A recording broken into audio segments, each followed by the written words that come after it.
Hello, everyone.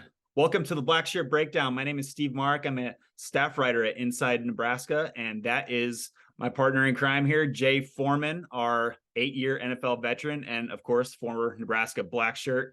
Jay, good morning. How you doing? I'm doing all right, man. It's we're waking up. We got one more week to wake up with a different tune, but I'm doing pretty good. Yeah, absolutely. So yeah, obviously Saturday saw another Husker loss. This one coming 15-14, kind of an odd score, but yeah, I mean, Jay, what did you see? This is a game where Wisconsin rushed for over 250 yards and Nebraska didn't even get 70 on the ground. Yeah, yeah. I mean, that's the the tell all of the game. Wisconsin kept depositing body blows, and it was able to keep the game kind of like a blah kind of boring game, even though Nebraska was up, 7-0, 14-3. They felt like they could always, as long as they kept it within a score and a half, or that they could come back and win the game. And so, you know, being able to run the ball with three running backs to an average of pretty much 5 yards a clip, and they ran the ball 48 times, and I think Nebraska only had 49 plays. So that just tells you where the game was won and lost there. But the Nebraska had a chance to win. If we could have just got one, maybe, or two first downs, it's a different story. But they were able to, Wisconsin was able to pull it out. So you got to give them all the credit. Yeah, it seems like every single week it's kind of the same thing, right? Like if this would have happened, if we would just got one more or we were this close, it just kind of seems to be popping up every game here. Yeah, I mean that's the Big Ten. I mean the Big Ten's tough, and I'm full in my belief. I think it's the best conference, from top to bottom. So every week is a brawl, and you have the best coaches, the best players, and so every week there's no week off, and so every small play counts. And a lot of the plays that happen earlier in the game affect how they, the end of the game. And this game was a field position game. Who had the wind at their back and who was into the wind and all that type of stuff. So it's gamemanship, and these are things that you can't prepare for in the offseason. You can't prepare for 20 degrees and 30-mile-an-hour winds, in Nebraska. And so Wisconsin made the couple little adjustments, and they stayed true to their form, and they were able to get that sixth victory, and now they're bowl eligible. So you got to give them some credit. Yeah, real quick here. One thing I wanted to ask you was for those of us at home that did not play major college football and NFL football like you did, what's it like playing in like 28-degree weather, like 25-degree weather? Well, it's not fun, but I think for me, I was very fortunate to be a starter majority of my career. So your blood flowing, so you're pretty warm. But Okay. it's a little bit of a challenge because I played in a game, oddly enough, up in Buffalo, where it's always generally pretty cold after October, Yeah. and I was playing a lot of special teams and a little bit on defense. So you have to really keep yourself warm, keep yourself engaged in the game, stay hydrated. Because people think just because it's cool that you don't need to hydrate. Actually, it's the exact opposite. So I don't really mind it. I think once you're out there, both teams are cold, and I think if it's a mindset that you approach of, I'm gonna, dominate this day, it usually works itself out. For sure. So, yeah, let's get right into it with our Blackshirt breakdown like we do every week in this series. We will take one good play from the Huskers and take a look at it, but we'll also take another look at a bad play and break it down, and then also a cause and effect series at the end. So, Jay, let's kick it off here with our one good play. And hey, this is a really good play, I thought, from Nash Hutmacher, a guy that we haven't mentioned a lot, that hasn't really played a ton. He's kind of has a specialty role along the defensive line as an interior guy. Right. And then also Malcolm Hartzog, the true freshman corner. So let's let this play, and Jay, take it away.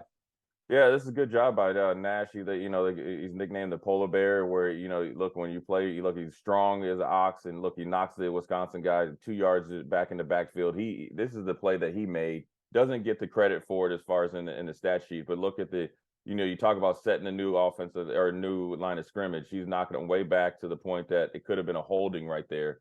He blows the whole play up with a big time running back, and a crucial part of the game. Look, Nebraska just took the lead. Wisconsin's trying to, establish themselves from a physicality standpoint, and Nash single-handedly blows up this whole play because he was the main one that set the new line of scrimmage. It allowed another young player, a true freshman, come in there and stick his nose in there and be physical. and come off the boundary side here. This is called kind of a cat blitz, a corner, a blitz where, when you have a safety help over there, and look at him, he does a really good job leveraging the ball here and not overrunning the play. And then he sees Nash, obviously make the play and almost make a phenomenal play as far as, blowing it up and make a tackle. And then he comes in there and gets a 3 or 4 yard loss. But that play was made by Nash, the polar bear there. But then Hartzog came in and reaped the benefits. And it's a good play, and it's encouraging for him. One, that lets you know he's been working on his technique with Coach Dawson. And you see how explosive he can be. So when he came out of high school, everybody knew how explosive he was and how strong he was. And just look at the leverage there, right? He's underneath the offensive lineman, bench presses him back, has total control over him, throws him off, sheds him off, and to the point of, at the point of attack, a referee should be calling the holding right here. That's a tackle for loss for the offensive lineman from Wisconsin. But Nash is still trying to make a play. And really, to be honest with you, he threw his right hand in there and tripped the running back up. This is an excellent play by him. And this is what I think the coaches and the teammates and the players and the fans would like to see more on a consistent basis from him. But this lets you know that he can do it. Now you got to get him to do it all the time because he can be a very, very big factor in the defense, regardless of what shows up in the stat sheet. Because this is a play right here when they're watching the tape as a defense and as a defensive line group that's highlighted. This is a teaching tape for him. This is a tape that he can go back and look at as a positive against, historically one of the better offensive lines in the nation, and a pretty good player right there. And that's pure domination by Nash, and obviously Hartzog coming in there, and it's good. Hartzog, I think, had a pretty good game, very, very competitive. And you see him, you could tell the guys, especially with Hartzog, he loves to play football. And so does Nash. So, this is very, very encouraging for the Nebraska defense and the team as a whole. Yeah, when I saw Hartzog come in there, stick his nose in there, and I know Braylon Allen, he had his momentum kind of stopped, so it wasn't as hard to get him down as if Braylon had a kind of a whole full head of steam here. But I mean, Braylon Allen still has about 50 pounds on Malcolm Hartzog, and Hartzog just went in there. That speaks to what Mickey Joseph and everybody says about Malcolm is he's just not afraid of the moment or afraid of anybody out there. He doesn't care how tall he is or how much he weighs. Yeah, everybody wonders, how does a true freshman, come right in and step right out there and he doesn't look out of place? Well, that's it. It's majority of the mindset that he has. He's embraced the moment. He wants the moment. He wants to get better. He wants to play. And one of the things I would think was really encouraging about when he was getting recruited is that one of the main things he wanted to do is return kicks and punts, and because he was very good at it, in high school. Now, obviously, when you're playing this much on defense, and so forth and so on. You got Trey Palmer, which obviously is a really good returner. He's not back there as much, but that lets you know that he's a football player. He just wants to play football. This is just fun to him. I mean, he's from the South, and now he's getting to go out there in the cold and playing in the best conference, in the nation against a running back that's one of the best in the nation as well. A big back, but there's no fear for him to go up there and stick his nose in it. So I think this is a great play by him as well. Absolutely. So that takes care of our one good play. Let's head over to the one bad play. And look, this is a Wisconsin tackle for loss. So this came late in the fourth quarter. This is the second to last Husker offensive drive. So this is the drive where if you would have got something going, especially on the ground, if you just found a way to move the chains and chew some clock, this would have put Wisconsin just in a tougher position when they would have ended up getting the ball on their final drive too. So this is to kick off the drive. This is first down. Mark Whipple tries what looks to me like a split zone run, maybe, Jay, and Wisconsin just gets penetration and take it away. Yeah, I mean, you got 11 personnel in there, which isn't your ideal probably running type of personnel. But look, it's first down. This is 4 or 5 minutes left. This is do or die right here. The last series really doesn't count. You win this ball game on this series right here. And you see it. Look, Wisconsin 95 and 56 just lived in our backfield. A quick move right there. But really, where this play broke down here is the continuity between Hickson and Piper here. This is a hard block for Hickson. I mean, he is trying to reach and get movement on a wide 3 technique. It's almost humanly impossible. So what he needs is Ethan Piper to stay on him, stay on number 56, until he gets there. Where you see what happened here is Ethan Piper vacates number 56, where he swims him. It looks like a teach tape to go up and block the guy at the second level. So if I was ever talking to an offensive lineman, do not worry about the second level until you handle the first level first. And that's where you see it. This is everybody's probably mad at Hickson's like, oh, he can't block him. Nobody could have blocked that with get any type of good movement on a guy way out wide here. Now you see this right here. They're trying to get a zone and getting the pushing. So you want that center and guard to be shoulder to shoulder and second up to the second level. You don't need to run up to the first level that quick, and because you're trying to get the defense to move one way, confuse the linebackers with the read, obviously with two guys going across with Oliver Martin, Vokalek going and blocking backside, Oliver Martin on the ghost motion there, where now this play is dead in the water, and 56 obviously was able to have a huge tackle for loss. So now you went from 1st and 10 to 2nd and 14 when you need to get positive yards on the first down play, and it's negative yards on the first down play. So now as a play caller, you're way behind schedule. You're wondering how this play even looks so bad. So this is where it's at, because everybody's like, oh man, this is penetration.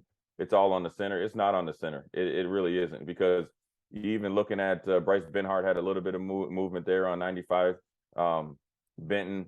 And so you could have got a little bit of a crease there, because that's where you would have liked Anthony Grant one-on-one with 55 right there at the line of scrimmage. I like that matchup, but it never came to fruition because of the breakdown from Ethan Piper right there, where it's a conscious decision. You didn't even tag him. You didn't even punch him, and you went up to block the guy that's 5 yards off the ball. And really, to be honest with you, if you stay on 56 longer and they get in, and he, I think he's number 34 is one-on-one with Anthony Grant 5 yards, down the field on the 15-yard line. That's more than a winning play on first down. Mm-hmm. So look, it's like you can deal with everybody's block here. Obviously, you like Turner Corcoran not to be getting hip tossed and thrown down there, but it's not at the point of attack here. A little bit of a head down and diving right there. But if you look, Vokalek's block, you can deal with it a little bit, be okay with it. You're not going to dominate a team like Wisconsin. Bryce Benhart has a pretty good block. There's the crease right there, backside, one-on-one with 55, because you would have had to go backside because of the ease that 17 beat Turner Corcoran. But the play was dead in the water based on the play side, which is the front side, which is the most important block, is at the point of attack, which is where number 56 is. The wide three technique, a double team, you could call it a slip block, scoop block, whatever you want to call it. Whatever, it was not executed at all. And it was a couple times in the game that there was a breakdown between Piper and doing this, this type of block. And it's not a very hard block. You're essentially, holding off, and it's a double team block until within 2 or 3 steps that Hickson's going to be there. But it definitely was not even close to executed to the to the level that Nebraska needed to even have a decent winning play. Even if it just got stopped at the line of scrimmage, that's better than a tackle for loss for 4 or 5 yards. Absolutely. All right, let's go to the cause and effect segment now. And so this one, it's going to be kind of a negative cause and effect here. So this is a 2nd down and 7. Wisconsin is driving. Looks like they're on the 39-yard line, and look, they hit a 27-yard wheel route to the running back, and it puts them on the 7-yard line. A few runs later, it's a touchdown, and Wisconsin's leading by 1. Yeah. First and foremost, give credit to Mertz and the running back for a really good pass and a really good catch. That was a big time pass, big time catch. But right here, I know I said it before. Ever since the Illinois game, or actually Purdue game, this right here is something that teams have picked up on Nebraska that Nebraska has not fixed. So it had a little bit of emotion to a wing split right there. So what you're going to get is an under route by the receiver up top with the tight end. They should be banjoing it. Luke Reimer's it's either calling out the banjo, so that's improvement. Luke Reimer didn't execute it very well. But at the bottom of the screen here, I talk a lot about, box coverage, what we used to call. You can do a matchup zone. You can have a check where you're running man on the backside, a little bit of a matchup zone on the front side. You have 3 receivers to the left. You'd like to play 4-on-3. You got Houseman. You have kind of a nickel there with Javen Wright. You have Hartzog on his guy. and you have a Moore on the outside, but you have a deep safety that's not even in the screen. So you have the ability to take away 2 verticals, the 2 insides, and the flat route. This on the play side, but they don't have that in their defense, obviously. So Javen Wright actually does a good job right here, is pressing his coverage on the running back. He turns it up on the wheel route. You see him right here. He's in a tough situation. So you like him to make a decision. It's a little bit of a pick route. He gets skinny there, right? You'd like him to stay inside there. You see how he overruns the running back there. And once he gets inside you want to close down to that inside hip right here. And these are the little fine nuances of playing the position in a hard coverage situation here, right? You want to close down to that inside hip so he can't cross your face.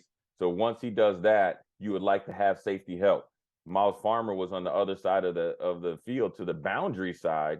If you see him at the top of the screen, you'd like to see him to the wide side of the field where more of the action is. I'd like my chances of Newsome against their tight end, Luke Reimer against a skinny under route, where Javen Wright didn't have any type of safety help. Good pass, good catch. Just a little bit of a breakdown on the technique, but you'd like to have safety help over top because you're playing man coverage. So you have to have a man-free safety. You'd like to have him be in the middle of the field, which is right down the middle of the hashes on that X to be able to make a play on it or discourage the quarterback for throwing that play. It's a good throw and catch, but there's little things that Nebraska could have done as far as a coverage-wise and a check-wise to give more help to Javen Wright and to up top to Luke Reimer, but that's not in their playbook.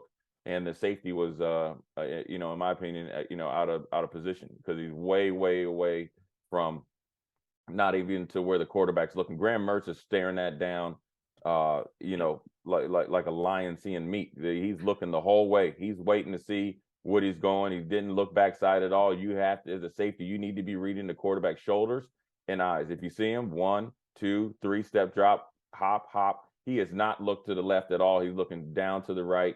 And I'll keep saying it was a good throw and good catch, decent coverage by Javen Wright, a little bit of an overrun. That's why he was beat, because he had to now stop and turn his hips and get back upfield. You'd like to see him right there. You see that? And if I was going to teach a linebacker or nickel, is once you see him pitter patter right here, and if he's going to run a flat route, he is gone right now. You see that? Now, then also he had a wide split, right? So what does that tell you? He's going for a wheel route, because if he's running a flat route, he's going to be lined up right behind that offensive tackle. He was lined up outside the tackle, almost in a tight end position.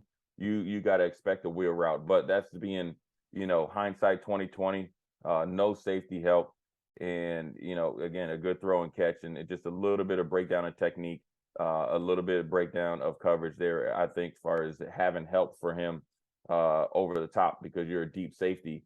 You have to help the guys that are in the most stressful position.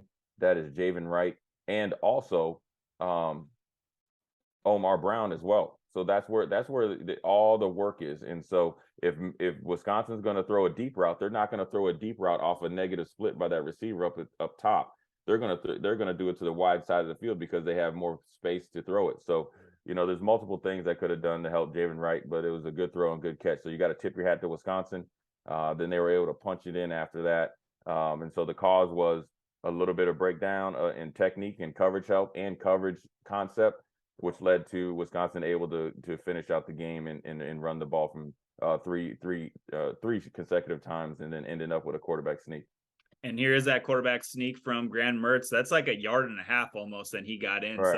So Jay, looks like Nebraska has their big lineup in their goal line package, and take us through it. Yeah, goal line package. They don't have the center covered, so this is something that they saw. Nebraska saw right there, and now they get them covered. And you don't expect the quarterback sneak with Wisconsin. They got a big old running back and had running backs, running at a pretty good clip all day. Just they're foot to foot wedge blocking. They double team right here, Nash. So we talked about Nash as a positive in the first play. Yep. Got blown always 3 or 4 yards back into the end zone. They caught Nebraska, maybe I wouldn't say sleeping, but this is an odd play that they hadn't shown much. And so you're getting a good view right here. He's getting double teamed. And so, you like to be a little bit lower, get a little bit of leg drive He's getting double teamed, so you're not expecting him to play, but that's where they were running. And so, it's you don't want that look as far as your defensive line, defensive lineman getting thrown out the club. But you'd also like to see like Ty Robinson being able to get in there, right? He slanted in there, and then you didn't go. Don't take a peek and then don't go all the way.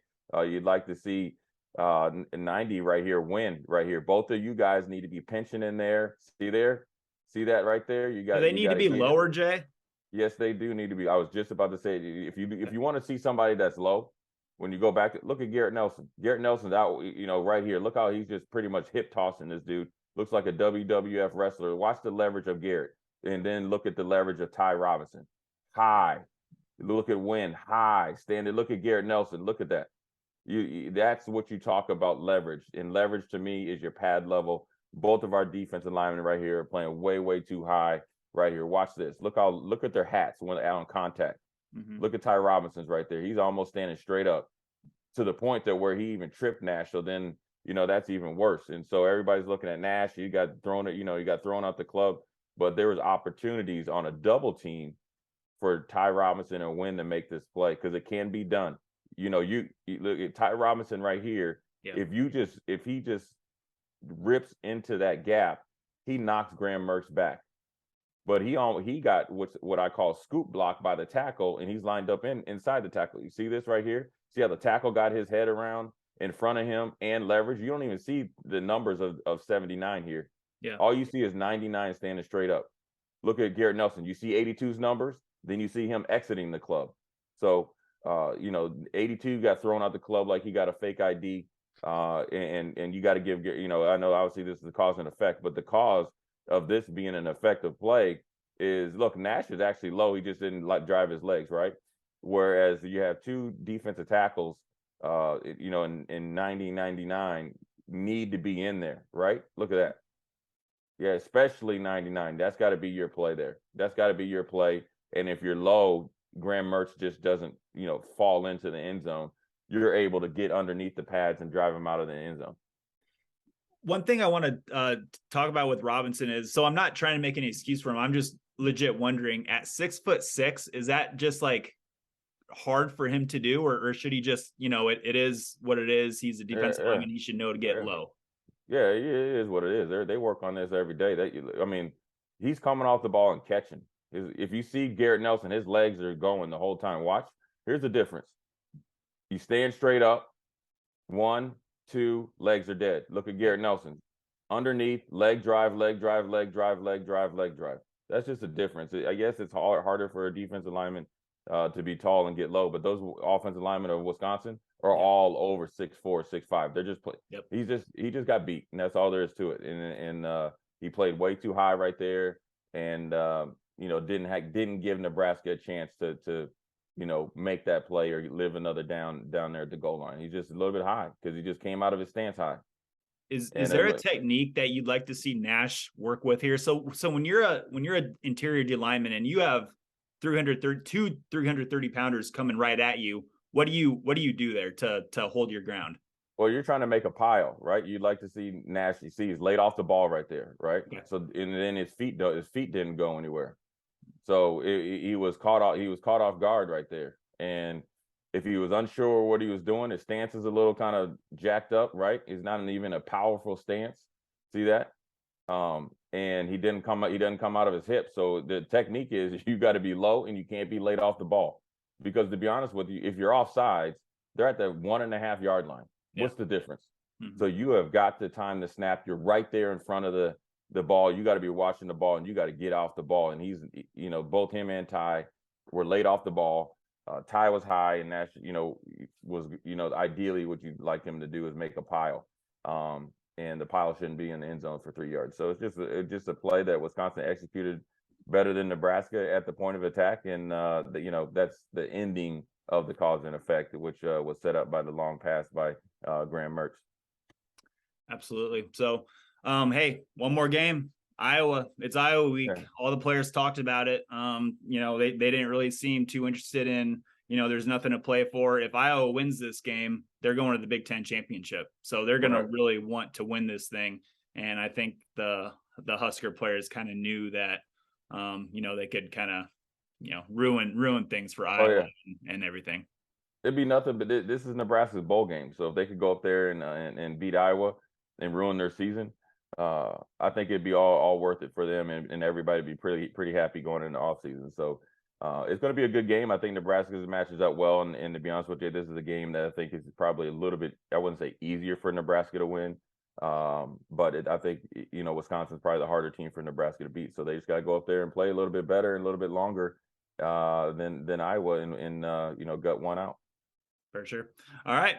I'm Steve Marik. That is Jay Foreman. And that was our Blackshirt breakdown for the Wisconsin game. We will see you, everyone, next week for Iowa.